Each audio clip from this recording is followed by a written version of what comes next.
Aqui na tela inicial no aplicativo da Amazon, eu vou selecionar a opção de conta, que aparece aqui na parte de baixo, tá? No meu caso aqui eu estou utilizando o aplicativo, mas você pode também logar aí pelo computador ou pelo celular aí, pelo navegador, tá? Então eu vou selecionar aqui conta, abre uma próxima página. Então aqui pode ser que apareça aí seus últimos pedidos, tá? Aqui eu arrasto um pouquinho e vou selecionar conta novamente. Então, tocando aqui, vai abrir uma próxima tela, vai aparecer aqui algumas informações, tá?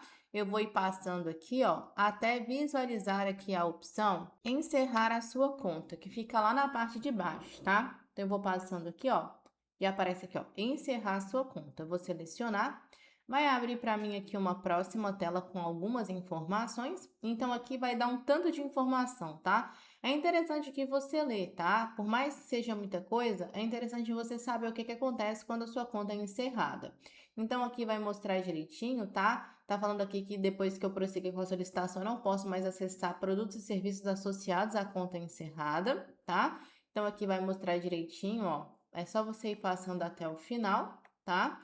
Então, você vai passando aqui, vai mostrar direitinho esses produtos, esses serviços, tá? E lá no final da tela, vai mostrar para você essa parte aqui, tá? Antes aqui tem uma informação importante que é o seguinte, tá falando que o encerramento da conta é uma ação permanente. Então, depois que você encerra, não tem como você restaurar essa conta, tá? Então, uma vez aqui que eu encerro a conta, acabou. Não tem como mais eu voltar atrás, tá?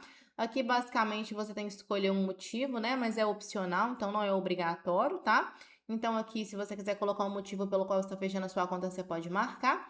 Então, aqui no caso, você pode colocar ou não. Aqui você precisa marcar, ó, sim, quero fechar permanentemente a minha conta Amazon e excluir meus dados. E aí, depois aqui você vai tocar em fechar minha conta. Então, o ideal é que você tenha certeza, né, de que você de fato quer fechar sua conta, porque depois você não consegue recuperá-la, tá? Então, é só marcar aqui e depois confirmar a ação aqui em fechar minha conta.